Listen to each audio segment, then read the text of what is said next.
جب جنگیں زیادہ ہو جائیں گی اور ہر جگہ سے ظلم بڑھتا جائے گا، یہاں تک کہ عرب میں بھی کوئی اسٹرانگ حکومت نہیں ہوگی. یہ حدیثوں کی روشنی میں اب میں آپ کو بتا رہا ہوں. وہ تو ابھی نظر آ رہی ہے کوئی اسٹرانگ حکومت نہیں، وہ کٹ پتلی ہے. کبھی اس کو امریکہ ہانکتا ہے، کبھی رشیا ہانکتا ہے، کبھی چائنا ہانکتا ہے. تو یہ عرب میں کوئی اسٹرانگ حکومت، مضبوط حکومت نہیں ہوگی. اور مسلمان جب زیادہ قتل ہونے لگیں گے تو سب اکثر ہجرت کر کے مدینے چلے جائیں گے. جو بچے ہوئے ہوں گے وہ مدینہ طیبہ کی طرف ہجرت کر جائیں گے. اور مدینہ طیبہ میں مسلمان رہ رہے ہوں گے، کیونکہ میرے آقا صلی اللہ علیہ وسلم کی حدیث ہے، ان الایمان لا یأذر الی المدینہ کما تأذر الحیۃ الی جحرہا. ایمان جو ہے مدینے سے نکلا ہے اور گھوم پھر کر کے پوری دنیا سے ایمان واپس مدینے میں ویسے ہی آ جائے گا جیسے سانپ اپنے سوراخ میں واپس آتا ہے. ایمان والے سب مدینے پہنچ جائیں گے. اب وہاں جانے کے بعد لوگوں میں یہ بات کثرت سے پھیل جائے گی کہ اب ان حالات کا مقابلہ کرنے کے لیے ہمیں کیا کرنا چاہیے. بہت مجبور ہو چکے، کوئی راستہ نظر نہیں آتا. تو اس وقت جو مدینے میں تھے علماء صلحاء سب بیٹھ کر کے مشورہ کرتے ہیں کہ ہم کو امام مہدی کو تلاش کرنا ہوگا. اور یہ وہ زمانہ ہوگا جب امام مہدی مدینے میں پیدا ہو چکے ہوں گے. یہ وہ زمانہ ہوگا جب امام مہدی مدینے میں ہوں گے. امام مہدی جن کی بشارت اللہ کے نبی صلی اللہ تعالیٰ علیہ وسلم نے اپنی حدیثوں میں عطا فرمایا، ان کا نام حضور کے نام پر ہوگا. ان کا نام محمد ہوگا اور ان کے والد کا نام بھی حضور کے والد کے نام پر ہوگا. اور اللہ کریم کی طرف سے بھیجے جانے والے اس روئے زمین کے وہ آخری خلیفہ راشد ہوں گے. مدینہ طیبہ میں وہ ہوں گے لیکن وہ اپنے آپ کو چھپا کر کے رہ رہے ہوں گے.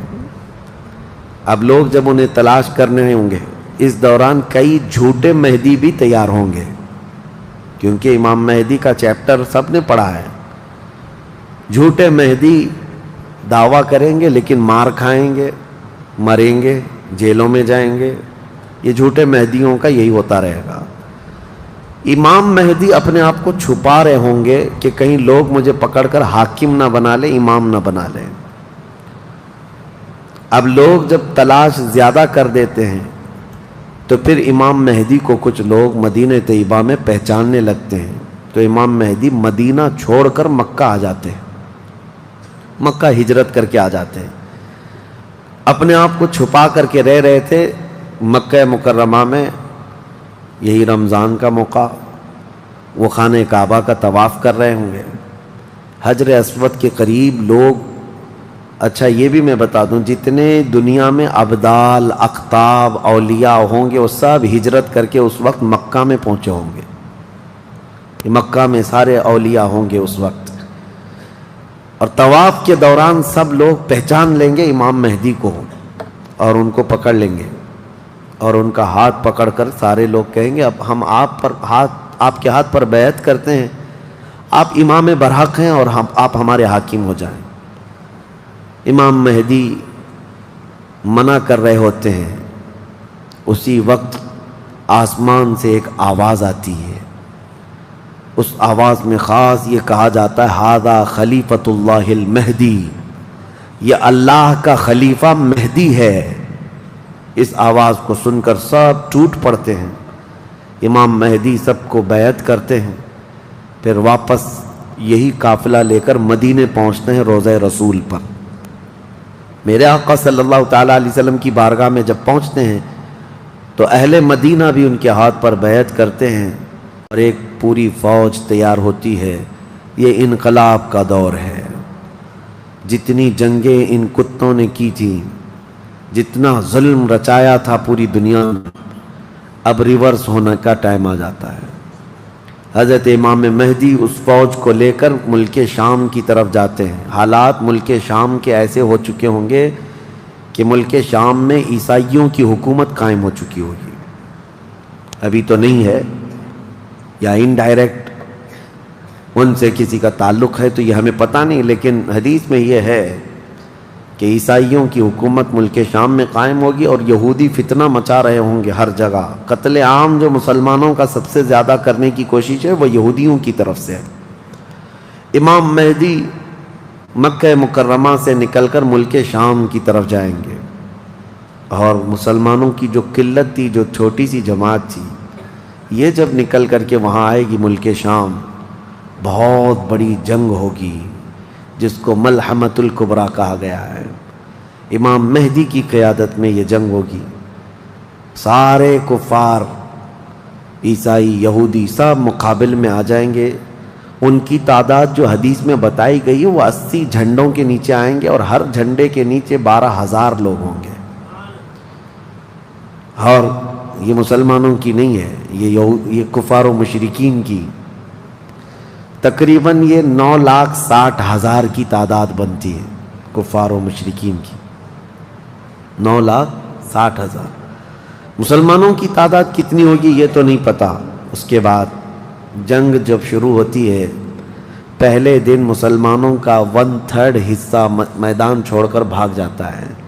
جو کمزور دل تھے وہ چلے جائیں گے اور ان کے متعلق کہا گیا ہے کہ یہ ایسے لوگ ہوں گے جن کی توبہ کبھی نہ قبول ہوگی اور روئے زمین کے سب سے بدترین لوگ ہوں گے. وہ سب سے بدترین لوگ ہوں گے جو میدان چھوڑ کر بھاگ چکے ہوں گے. 1/3. دوسرے دن 1/3 شہید ہو جائیں گے، قتل ہو جائیں گے. تیسرے دن اللہ تعالیٰ اس مومنین کی قلیل جماعت کو فتح مبین عطا فرمائے گا. اور اس کے بعد ملک شام کے سارے انتظامات امام مہدی کے ہاتھ میں ہوں گے. دمشق جب وہ آئیں گے، دمشق کی جامع مسجد سے امام مہدی اپنے انتظامات و انصرامات کو سنبھالیں گے. پھر وہاں سے امام مہدی اسی فوج کو لے کر قسطنطنیہ جو موجودہ استنبول ہے اس کو فتح کرنے کے لیے نکلیں گے. اس وقت وہ بھی عیسائیوں کے ہاتھ میں ہوگا. اب جب امام مہدی یہاں آئیں گے، صرف ایک ہی دن میں قسطنطنیہ یعنی استنبول فتح ہوگا. اور اس کی بھی کیفیت بتائی گئی ہے، مسلمانوں کے صرف نعرے تکبیر سے فتح ہوگا. صرف اس لیے کہ ایسی ہیبت طاری ہوگی ان کفار و مشرکین کے دلوں میں. پورا شہر فتح ہوگا. امام مہدی یہ شہر فتح کر کے واپس ملک شام آئیں گے، دمشق میں آئیں گے. اب یہ وہ وقت ہوگا جب امام مہدی مسجد سے انتظامات و انصرامات سنبھال رہے ہیں اور کثیر جنگیں اس وقت بھی ہوں گی، لیکن ہر جنگ میں اللہ تعالیٰ امام مہدی کو فتح عطا فرمائے گا. ہر جنگ میں. اور یہودی دسیسہ کاری کر رہے ہوں گے، امام مہدی کو ختم کرنے، قتل کرنے کی بہت کوششیں کر رہے ہوں گے. پھر امام مہدی ان یہودیوں سے لڑتے رہیں گے. اس وقت اللہ کی بارگاہ میں امام مہدی بھی دعا کرتے ہیں کہ مولا ان ظالموں سے ہمیں نجات عطا فرما.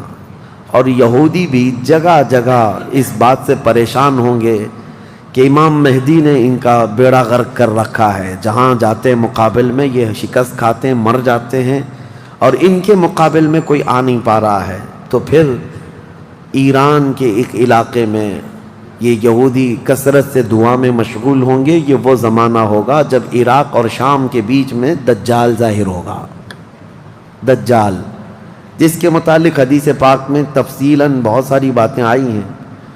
دجال آئے گا، وہ ایک آنکھ سے کانا ہوگا، آنکھیں دونوں ہوں گی، ایک آنکھ اس کی نظر آئے گی اور اس کی آنکھ کے کنارے کافر لکھا ہوا ہوگا جس کو مسلمان دیکھ کر پہچان لیں گے. اور وہ بڑا بھاری بھرکم طاقتور ہوگا اور اللہ تعالیٰ اس کو بہت سارے خارق عادات چیزیں عطا کرے گا. وہ ظاہر ہوگا اور سب سے پہلے یہودیوں میں آ کر کے ہی بیعت لے لے گا، یعنی اپنے آپ کو پہلے رسول بنائے گا. اور پھر سارے یہودی، حدیث پاک میں تو ہے کہ اصفہان ایران کے 50,000 یہودی اس کی فوج میں شامل ہوں گے. ہاں، جس کو یہ مسیحا کہتے ہیں اور اس کے انتظار میں بلیاں چڑھا رہے ہیں. یہ ظاہر ہوگا عراق اور شام کے بیچ میں ہے. اور پھر یہ سب یہودی دجال کی فوج میں شامل ہوں گے. دجال ایسے نکلے گا روئے زمین پر، حدیث پاک میں یہ سب ملتا ہے کہ وہ آسمان سے گہے گا تو آسمان سے بارش برس جائے گی.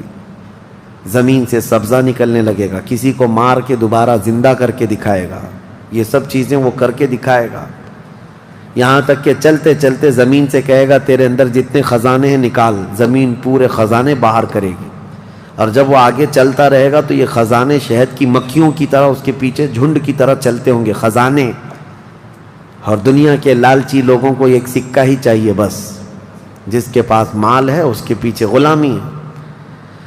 بہت بڑا فتنہ ہوگا، بہت بڑی آزمائش ہوگی، لیکن جو ایمان والے ہیں حدیث میں ہے اس دن بھی وہ نہیں بہکیں گے، اس دن بھی وہ نہیں بہکیں گے، وہ غضب کا ایمان ہوگا ان لوگوں کا۔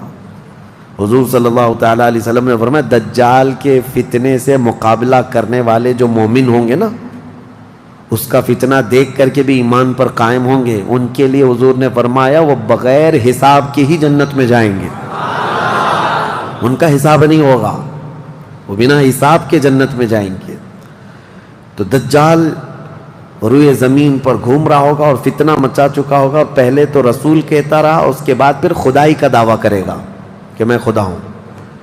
اس کی خدائی کو ماننے والے وہ یہودی بھی ہوں گے، عیسائی بھی ہوں گے، بہت سارے مسلمانوں میں بھی گمراہ ہو چکے ہوں گے، جن کا پہلے سے ایمان مضبوط نہیں تھا وہ اس کے پیچھے چل پڑیں گے، وہ ہزاروں کی تعداد میں لوگوں کو کافر بنا چکا ہوگا۔ میرے عزیزو، دجال تو بہت بڑی بڑی چیزیں دکھا رہا ہے، آسمان سے بارش برسا کر کے، زمین سے سبزہ اگا کر کے، اور اس وقت کئی لوگ گمراہ ہو جاتے ہیں۔ یہاں تو چھوٹی موٹے باباؤں کے پیچھے ہی گمراہ ہوتے ہیں، آج تو چٹھی نکال کر دکھا رہا ہے بابا، تو بھیڑ لگ چکی ہے کہ تم کیا کھائے ہو، کیا پیے ہو، کیا سوچ رہے ہو، چٹھی میں نکال کر کے دکھاؤں گا۔ چٹھی والے بابا کے پیچھے ہی ہزاروں چلے جاتے ہیں، تو دجال والے بابا کے پیچھے کتنے جائیں گے؟ لیکن حدیث پاک کی روشنی میں مفسرین نے، محدثین نے فرمایا کون لوگ اس دن محفوظ رہیں گے، کون لوگ اس دن محفوظ رہیں گے؟ دجال کی شکل جیسی بھی ہو، لیکن وہ جو چیزیں خارق عادات دکھا رہا ہوگا لوگ اچنبے سے دیکھ رہے ہوں گے۔ اچھا ایک بات اور بھی بتا دوں، آپ گھر میں بیٹھے ہوں، کوئی مسجد میں ہوں گے، شور آئے گا کہ وہاں پر خدا اتر پڑا ہے، نعوذ باللہ من ذالک، اور عجیب و غریب چیزیں دکھا رہا ہے، آسمان کو کہہ رہا ہے تو آسمان بارش برسا رہا ہے، زمین کو کہہ رہا ہے تو زمین خزانے نکال رہی ہے۔ کچھ لوگ جو گھر میں بیٹھے ہوں گے، توجہ یہ بہت اہم بات کہہ رہا ہوں، کہیں محفل میں ہوں گے، مسجد میں ہوں گے، جب یہ شور آئے گا تو کچھ کہیں گے کہ چلو ہم بھی جا کر دیکھ کے آتے ہیں، تو کچھ لوگ یہ کہہ کر کے اٹھیں گے اور جا کر کافر ہو جائیں گے، اور کچھ لوگ وہ ہوں گے جو جیسے سنیں گے اپنے آپ کو گھر میں ایسے مضبوط بند کر لیں گے کہ ان کو ہوا آنے کی بھی خواہش نہ رہے، اس طرح اپنے آپ کو محفوظ کر لیں گے۔ اور بزرگوں نے لکھا ہے کہ اس وقت اس کے فتنے عروج پر ہوں گے، لوگوں میں صرف اور صرف چرچا یہی ہوگا۔ اسی لیے میں اکثر یہ میڈیا کو دجالی میڈیا کہتا ہوں، اس کی وجہ یہی ہے کہ دجال کے آدھے سے زیادہ کام یہ میڈیا والے کرتے ہیں، سب جگہ پھیلائیں گے افواہیں، بہت جھوٹ کو سچ کر کے دکھاتے رہے، سچ کو جھوٹ کر کے دکھاتے رہے، یہ میڈیا یہی سب کام کرتی رہے گی۔ اس وقت کون لوگ محفوظ رہیں گے؟ بزرگوں نے لکھا ہے دجال کے قریب بھی جائے گا کوئی بندہ، لیکن اس کو دیکھ کر نہیں گمراہ ہوگا، تو یہ کون ہوگا؟ جس کا سینہ حضور کی محبت سے بھرا ہوگا، یہ وہی ہوگا، یہ وہی ہوگا جس کے لیے اعلیٰ حضرت نے فرمایا نا، تیرے قدموں میں جو ہیں غیر کا منہ کیا دیکھیں، حضور کے قدموں میں جو پڑے ہیں وہ غیر کا منہ کیا دیکھیں، کون نظروں میں جچے دیکھ کے تلوا تیرا۔ اب یہ دجال گھومتا ہوا جب فتنہ بہت برپا کر چکا ہوگا، مکہ جائے گا، پہلے یہ یمن جائے گا، یمن میں بھی بہت فتنہ پھیلائے گا، اس کے بعد پھر مکہ آئے گا۔ مکہ کی سرحدوں کو اللہ تعالیٰ فرشتوں سے محفوظ کر رکھا ہوگا، فرشتے اسے داخل ہونے نہیں دیں گے، ماریں گے اور داخل نہیں ہو سکے گا۔ پھر مدینہ جائے گا، مدینہ طیبہ اپنی پوری فوج لے کر کے داخل ہونے کی، 2 شہروں کے علاوہ پوری دنیا کے ہر شہر گھومے گا، ہر شہر گھوم چکا ہوگا 2 شہروں کے علاوہ، مکہ مکرمہ، مدینہ طیبہ۔ مدینہ طیبہ کے سرحد پر آئے گا، وہاں پر بھی اللہ کے فرشتے پہرا دے رہے ہوں گے، میرے مصطفیٰ کا شہر ہے، دجال نہیں آ سکتا۔ لیکن اس کا شہرہ جب مدینے کے باہر بہت پھیل چکا ہوگا، مقام جرف ایک جگہ ہے، وہاں تک وہ پہنچ چکا ہوگا جہاں آج بادشاہ نے ایک پیلس بنایا ہوا ہے۔ ان لوگوں نے ایک پیلس بنا کر رکھا ہے وادی جرف میں، وہاں تک پہنچے گا تو مدینہ طیبہ کے ایک عالم وہ جائیں گے، اس سے مناظرہ کریں گے، ڈیبیٹ کریں گے۔ صرف مناظرے کے کرنے کی وجہ سے اس عالم دین کو وہ قتل کر دے گا، قتل کر کے اس کے بعد پھر ان کو دوبارہ زندہ کرے گا، اور اس کے بعد کہے گا کہ دیکھا میری طاقت۔ اس عالم دین کا کہنا ہوگا اب تو مجھے تیرے دجال ہونے پر اور زیادہ یقین ہو گیا، اس لیے کہ میں نے میرے مصطفیٰ سے سنا ہے، وہ مار کر کے دوبارہ زندہ کرے گا۔ اور اس عالم کا دوسرا چیلنج یہ ہوگا کہ میں نے اپنے حبیب سے ایک اور بات سنی ہے، اب کی بار اب تو مار کر کے دکھا۔ دوسری بار حدیث پاک میں ہے دوسری مرتبہ اس عالم کو قتل کرنے کی 1000 کوشش کرے گا لیکن مار نہیں سکے گا۔ وہ عالم ربانی بیان کریں گے، اللہ کے نبی صلی اللہ علیہ وسلم کی بیان کی ہوئی علامات یہی ہیں، ایک بار قتل کر کے اٹھائے گا لیکن دوبارہ وہ مار نہیں سکے گا۔ یہ فتنہ پھیلا ہوگا دجال کا، اور یہ گھومتے پھرتے ملک شام پہنچے گا جہاں امام مہدی ہوں گے۔ امام مہدی یہودیوں سے جنگ کرتے کرتے اور دجال کے فتنوں سے فیس کرتے کرتے وہاں پر ہوں گے، ملک شام میں، دمشق میں، دعا کر رہے ہوں گے اللہ ان کے فتنوں سے بچا۔ ایک عصر کی نماز ہوگی، جب امام مہدی نماز کے لیے جا رہے ہوں گے، 2 فرشتوں کے پروں پر ہاتھ رکھتے ہوئے سیدنا عیسیٰ علیہ السلام اتر جائیں گے۔ حضرت عیسیٰ علیہ السلام اب بھی باحیات ہیں آسمانوں پر، اللہ کریم ان کو اتارے گا، وہ آئیں گے۔ حضرت امام مہدی فوراً ہی حضرت عیسیٰ علیہ السلام کو پہچان لیں گے اور آپ کا ہاتھ پکڑ کر کے وہ لائیں گے، اور امامت کے لیے جب وہ آگے بڑھائیں تو عیسیٰ علیہ السلام نماز نہیں پڑھاتے، امام مہدی سے کہتے ہیں امام آپ ہی ہوں گے، حاکم آپ ہی ہوں گے، منتظم آپ ہی ہوں گے۔ اب عیسیٰ علیہ السلام یہ بیان فرمائیں گے میں تو صرف اور صرف دجال کے قتل کے لیے آیا ہوں۔ اس کے بعد امام مہدی نماز سے فارغ ہو کر اللہ کا شکر بجا لائیں گے، پھر یہ عیسیٰ علیہ السلام کی معیت میں جیسی باہر نکلیں گے، حدیث پاک میں ہے عیسیٰ علیہ السلام کی سانس یا ان کی خوشبو جہاں تک جائے گی دجال اتنا تیز پگھلتا چلا جائے گا، قریب نہیں آ پائے گا۔ اب وہ ادھر ادھر بھاگا بھاگا پھر رہا ہوگا عیسیٰ علیہ السلام کے خوف سے۔ عیسیٰ علیہ السلام جس وقت آئیں گے وہ سنہرا دور حدیث پاک میں ہے، اب عیسیٰ علیہ السلام صلیب کو توڑ دیں گے کہ یہ عقیدہ ختم کرو، خنزیر کو ماریں گے، جزیہ ختم کریں گے، اور اس کے بعد عیسیٰ علیہ السلام اس ملعون دجال کو بھگاتے بھگاتے مقام لد پر لے جائیں گے جو آج اسرائیل میں ہے، وہاں تک لے کر جائیں گے۔ مقام لد پر عیسیٰ علیہ السلام اس کو اپنے تیر سے ماریں گے، ختم ہو چکا ہوگا۔ دجال کے جتنے ہمراہی تھے ان کو بھی عیسیٰ علیہ السلام ختم کر دیں گے۔ اب جب واپس عیسیٰ علیہ السلام دمشق پہنچیں گے ملک شام، تو حدیث پاک میں پوری روئے زمین پر ایک بھی کافر نہیں ہوگا، جو ہوگا وہ مسلمان ہوگا۔ یہ وہ وقت ہے جس کا وعدہ اللہ نے قرآن میں فرمایا هو الذی ارسل رسولہ بالہدی ودین الحق لیظہرہ علی الدین کلہ، وہی اللہ ہے جس نے اپنے رسول کو ہدایت کے ساتھ بھیجا ہے تاکہ اپنے دین کو ساری دنیا پر غالب کرے۔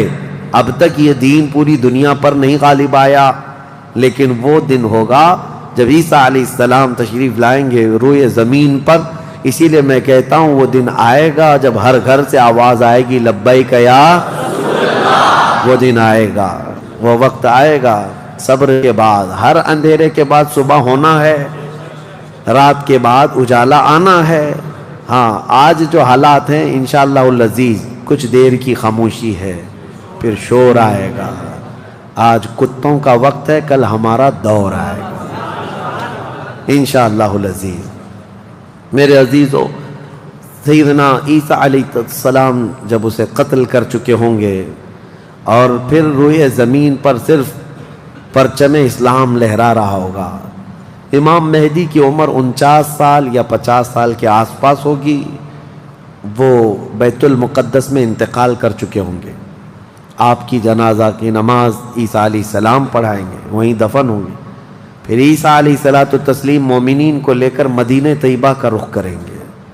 جب نبی پاک صلی اللہ علیہ وسلم کے روضے کے پاس عیسیٰ علیہ السلام آئیں گے، عیسیٰ علیہ السلام نکاح بھی فرمائیں گے، آپ کی اولاد بھی ہوں گی، لیکن مدینہ طیبہ میں آپ کا انتقال ہوگا اور میرے آقا کے حجرے میں دفن ہوں گے۔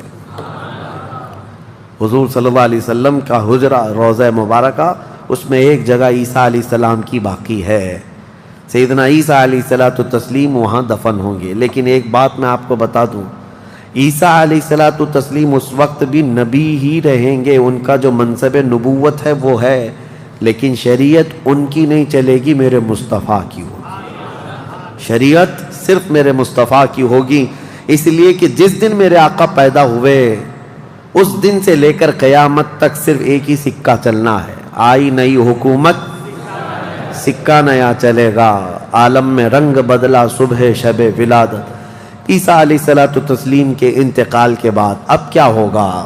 اب کیا ہوگا؟ آپ دفن ہو چکے ہوں گے، قیامت قریب آ چکی ہوگی۔ اب اس کے بعد معاملہ یہ ہوگا کہ اللہ تبارک و تعالی قوم یاجوج ماجوج کو پیدا کرے گا۔ ہاں، اس میں بیچ میں ایک روایت یہ بھی ہے کہ عیسیٰ علیہ السلام کو اللہ تبارک و تعالی حکم فرمائے گا کہ میں ایک ایسی قوم بھیج رہا ہوں جو دنیا میں فساد مچائے گی، جو مومنین ہیں ان کو لے کر کوہ طور پر چلے جائیں۔ عیسیٰ علیہ السلام کوہ طور کی طرف مومنین کو لے کر جائیں گے، لیکن اس وقت زمین پر یاجوج ماجوج ایک قوم ہے، یہ دو لوگ نہیں ہیں۔ بہت سارے لوگوں کے ذہن میں ایسی بات آتی یاجوج ماجوج دو آدمی ہوں گے، دو آدمی نہیں، یہ بہت بڑی فوج ہے، بہت بڑی فوج ہے، اور یہ ابھی موجود ہے، یافس بن نوح کی اولاد میں سے یہ ایک جزیرے میں قید ہے، وہ واللہ عالم، لیکن قرآن میں 16ویں پارے میں اس کا ذکر ہے کہ حضرت سکندر ذوالقرنین نے ایک لوہے کی پگھلا کر کے پہاڑوں کے بیچ دیوار بنا کر ان کو قید کر رکھا، یہ قوم آ نہیں سکتی، لیکن قیامت کے قریب وہ سد سکندری جو باندھی ہوئی دیوار ہے وہ ٹوٹ کر گر جائے گی، یاجوج ماجوج پورے باہر نکل آئیں گے، اور جیسے آئیں گے وہ جس ندی کے کنارے سے گزریں گے پورا پانی پی جائیں گے، وہ جو درخت ہو ملے جو کچھ بھی ہو سب کھا جائیں گے، کچھ بھی نہیں، یہاں تک کہ یہ وہ زمانہ ہوگا حضرت عیسیٰ علیہ السلام ابھی موجود ہوں گے، ان کے انتقال سے پہلے ہی یہ یاجوج ماجوج آئیں۔ ایک بیل کا سر جو ہے 100 دینار میں مل رہا ہوگا، 100 سونے کے سکے، اور اس کو بھی لوگ غنیمت سمجھیں گے، اتنی مہنگائی کوئی چیز ہی نہیں مل رہی ہوگی، سب یہ کھا کر چٹ کر چکے ہوں گے۔ پھر عیسیٰ علیہ السلام کی دعا سے ہی اللہ کے نبی عیسیٰ علیہ السلام یہ عرض کریں گے مولا اس ظالم یاجوج ماجوج سے ہمیں نجات عطا کر۔ اللہ تبارک و تعالیٰ ایک بیماری ان کی گردن میں پیدا کرے گا، وائرس آئے گا ان کو بھی، یاجوج ماجوج کو، اب اللہ عالم اس وقت کا کون سا کورونا ہوگا کون سا آئے گا، لیکن اس وائرس سے ایک ہی دن میں وہ پوری فوج مر جائے گی، اور مرنے کی وجہ سے پوری روئے زمین پر اتنی بدبو پھیل جائے گی، تعفن، اٹھانے والا کوئی نہیں ہے ان کی لاشیں۔ تو پھر یہ بھی ملتا ہے روایت میں کہ اللہ تعالیٰ لمبی بڑی گردنوں والے پرندے بھیجے گا، وہ پرندے ان کی لاشیں اٹھا کر کے جنگلوں کی طرف چلے جائیں گے، پھر اللہ تعالیٰ بارش برسائے گا، اتنی تیز بارش برسے گی کہ پوری زمین پاک ہو چکی ہوگی، یاجوج ماجوج کا فتنہ ختم ہوگا، عیسیٰ علیہ السلام کا انتقال ہوگا، پھر اچانک ایک جانور باہر آئے گا جس کو دابۃ الارض کہا گیا ہے، یہ آئے گا، یہ آ کر کے اپنے ایک ہاتھ میں موسیٰ علیہ السلام کا عصا اور ایک ہاتھ میں سلیمان علیہ السلام کی انگوٹھی، یہ دونوں لے کر کے زمین پر گھومتا رہے گا، جو مومن ہوگا اس کی پیشانی پر سلیمان علیہ السلام کی انگوٹھی سے نشان لگا دے گا، جو کافر ہوگا موسیٰ علیہ السلام کے عصا سے اس پر لکیر کھینچ دے گا، جس کے لیے وہ نشانی لگا دیا وہ اسی حالت میں مرے گا. اور اس کے بعد پھر حدیث پاک میں ہے دابۃ الارض چلا جائے گا. پھر ہوگا یہ کہ ایک دن لوگ تھک کر کے سوئے ہوں گے, دھواں دھواں نظر آتا رہے گا ہر جگہ دھواں دھواں, لوگ پریشان ہوں گے. اور اس کے بعد سوئیں گے تو رات اتنی لمبی ہوگی کہ لوگ اکتا جائیں گے, سو کر اٹھیں گے پھر سوئیں گے, سو کر اٹھیں گے پھر سوئیں گے. بچے جو ہے چیخ مارتے رہیں گے, اور پھر جانور اپنی کھیتیوں کی طرف بھاگنے کے لیے بے قرار ہوں گے. لیکن رات لمبی ہوگی, 3 راتوں کے برابر ایک رات ہوگی, 3 بڑی راتوں کے برابر ایک رات کٹتی نہیں ہوگی. لوگ تھک چکے ہوں گے سو کر کے. اس کے بعد پھر اچانک چھوٹی چھوٹی روشنی آئے گی سورج کی, لوگ چیخ مارتے ہوئے خوشیوں سے باہر آ جائیں گے کہ اجالا آ گیا. پہلے تو لوگوں کو یہ لگ رہا تھا کہ اب اندھیرا ہے, اب سورج آئے گا ہی نہیں. لیکن جیسی روشنی آنے لگے گی سب بھاگ کر کے باہر آئیں گے. لیکن دیکھیں گے اس وقت تو سورج جو ہے پچھم کی طرف سے نکل رہا ہوگا. ابھی سورج کہاں سے نکلتا ہے؟ پورب, ایسٹ سے نا, مشرق سے. اس دن سورج ویسٹ کی طرف سے, مغرب کی طرف سے نکل رہا ہوگا, پچھم کی طرف سے. پہلے ہلکا ہلکا نکلے گا سورج. یہ دیکھ کر کے جو لوگ بہت لمبا سو کر کے آئے ہوں گے گھبرا جائیں گے کہ آج کیا ہوا. یہ وہ دن ہوگا کہ میرے آقا نے فرمایا توبہ کا دروازہ بند ہو چکا ہوگا. اس کے بعد پھر کسی کا ایمان بھی قبول نہیں, کسی کی توبہ بھی قبول نہیں. یہ لاسٹ دن ہے توبہ کا. لاسٹ دن کیا, اس سے پہلے جو گزری رات لاسٹ تھی, رات لاسٹ تھی. سورج نکل کر کے آئے گا دھیرے دھیرے دھیرے. اس کے بعد دوپہر کا وقت جتنا ہوتا ہے اتنے وقت تک وہ آئے گا, اور اس کے بعد پھر واپس مغرب کی طرف ہی چلا جائے گا. ایسا نہیں کہ پچھم سے نکل کر کے پورب میں ڈوبے گا. آدھے تک آئے گا دوپہر تک, اور اس کے بعد سورج پھر اپنے معمول کے مطابق جیسی روٹین ہے واپس پھر پچھم کی طرف چلا جائے گا, ڈوب جائے گا. یا آخری دن ہے, اب کسی کا ایمان کام نہ کرے گا, اب کسی کی توبہ کام نہ کرے گی. اب معاملات کیا ہوں گے؟ دھیرے دھیرے مومنین کا انتقال شروع ہوگا. تو نئے مومن نہیں ہوں گے, مومن انتقال کرتے جائیں گے, حکومتیں پھر سے ختم ہو جائیں گی. ایک روایت یہ بھی ملتی ہے جہجہ نام سے ایک اور بزرگ جو حکومت کریں گے چند سال, لیکن اس کے بعد پھر عادل حکمران نہیں آئیں گے, ختم ہوتے چلے جائیں گے. اب مسلمانوں کی تعداد جب گھٹنے لگے گی تو پھر بے حیائی بہت بڑھ جائے گی, اتنی کہ کھلے عام زمین پر سب کچھ ہونے لگے گا. ننگا پن, جانوروں کی طرح لوگ زنا کرتے رہیں گے, سڑکوں پر, روڈوں پر, راستوں پر سب کھلے عام گناہ ہو رہے ہوں گے. بے حیائی بڑھ چکی ہوگی. یہاں تک کہ حبشیوں میں سے, کالے لوگوں میں سے ایک جماعت جائے گی خانہ کعبہ کو بھی گرا دے گی. یہ وہ زمانہ ہوگا جب مومنین ختم ہو چکے ہوں گے. اب اس کے بعد ایک ٹھنڈی ہوا چلے گی, نرم, اس کے متعلق فرمایا گیا بہت نرم ہوا, میٹھی ہوا چلے گی, اور پوری دنیا میں چلے گی. جو مومن ہوگا وہ ہوا ان کے بغلوں سے گزرے گی تو وہ اسی وقت انتقال کر جائیں گے. ایمان والے ختم ہو چکے ہوں گے. اب میرے آقا صلی اللہ علیہ وسلم فرماتے ہیں روئے زمین پر اللہ اللہ کہنے والا کوئی بھی باقی نہیں رہے گا. یہ اینڈ لاسٹ مومنٹ پر میں آ رہا ہوں, ختم ہونے کے قریب ہے. سب مومنین انتقال کر چکے ہوں گے اس ہوا کے بعد. اس کے بعد چند سال زندگی گزرتی رہے گی نارمل, لوگ اپنے اپنے کاموں میں مصروف ہوں گے. پھر اچانک ایک دن حضرت اسرافیل علیہ السلام سور پھونکیں گے. یہ سور ایک باجے کی شکل کی چیز ہے, دھیمی دھیمی آواز اس کی بڑھتی جائے گی. اب یہ آواز اتنی تیز بڑھے گی کہ دھماکہ ہوگا پوری زمین پر, زلزلہ آ جائے گا. اتنا بڑا زلزلہ آئے گا کہ قرآن میں ہے یوم ترونہا تذہل کل مرضعۃ عما ارضعت وتضع کل ذات حمل حملہا. تم اس دن دیکھو گے حمل والی عورتوں کے پیٹ سے بچے باہر آ جائیں گے. ہر آدمی جو دودھ پلانے والی ماں جو ہے بچے کو لے کر بیٹھی ہوگی, اس آواز پر وہ بچے کو اٹھا کر پھینک دے گی. کوئی ماں اپنے بچے کو پھینکے گی؟ لیکن وہ دن ہوگا جب ماں اپنے بچے کو پھینک دے گی، حاملہ عورت اس کا پیٹ نکل کر کے بچہ باہر آ چکا ہوگا، لوگ جو کام کر رہے ہوں گے وہیں پر سب اپنے کام چھوڑ چکے ہوں گے، اور اس کے بعد پھر اسی سور کی آواز کے بڑھتے بڑھتے جب زمین میں زلزلے آئیں گے سب ختم ہو چکے ہوں گے، سب کی موت ہوگی۔ پھر اللہ فرماتا ہے وَتَكُونُ الْجِبَالُ كَالْعِهْنِ الْمَنْفُوشِ، پہاڑوں کو دھنی ہوئی روئی کی طرح اڑایا جائے گا۔ اِذَا الشَّمْسُ كُوِّرَتْ وَإِذَا النُّجُومُ انْكَدَرَتْ وَإِذَا الْجِبَالُ سُيِّرَتْ، جب تم دیکھو گے سورج کو کالا کر دیا جائے گا، تارے آپس میں ٹکرا دیے جائیں گے، پھاڑ دیے جائیں گے، اور سمندروں میں آگ لگا دی جائے گی، یہ سب پوری دنیا تہس نہس ہو چکی ہوگی، ختم، یہ قیامت ہے۔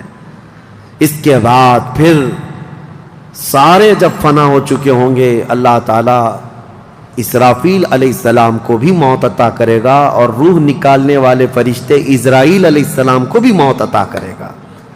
اب کون باقی رہے گا؟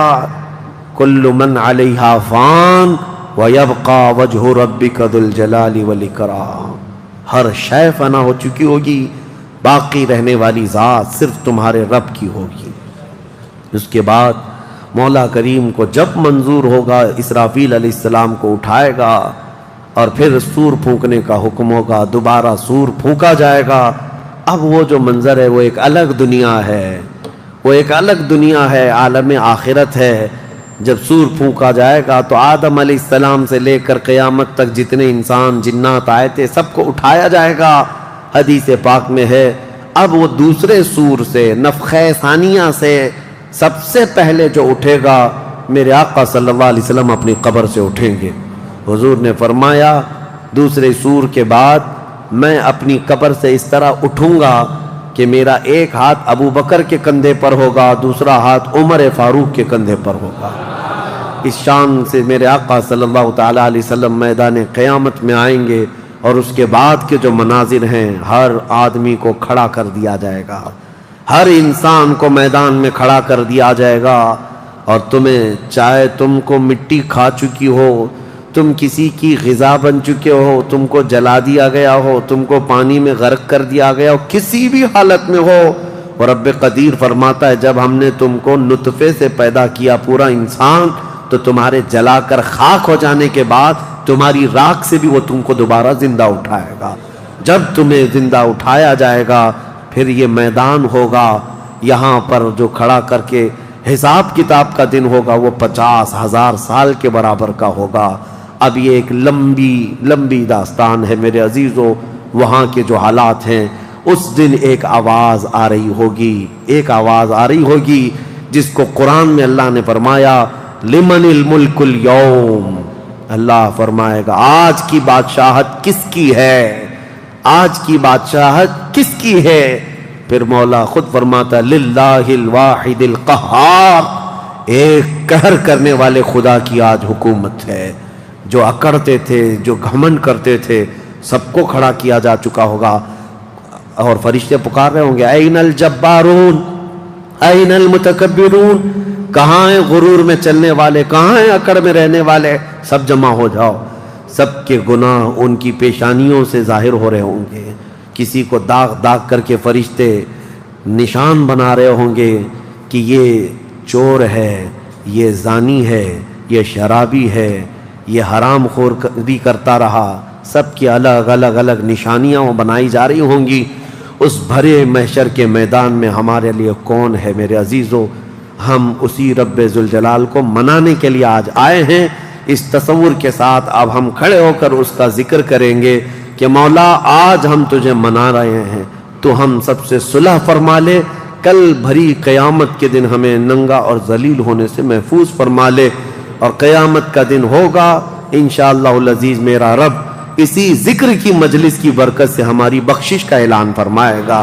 وہ دن کتنا خوبصورت ہوگا، ذرا تصور کرو کہ اس ذکر کی مجلس کو اللہ تعالیٰ ذریعہ بنائے، اور قیامت کے دن جب سب کھڑے ہوں گے لاکھوں کی تعداد میں، اور تمہارا نام پکارا جا رہا ہوگا فلاں کا بیٹا فلاں کہاں ہے، تم گردن اونچی کر کے دیکھ رہے ہوں گے کیا ہے میرے حساب میں، کیا ہے میرے پلے میں؟ تو فرشتے کہیں گے اللہ کی طرف سے حکم آیا ہے، تیرے لیے جنت ہے، تیرے لیے جنت ہے۔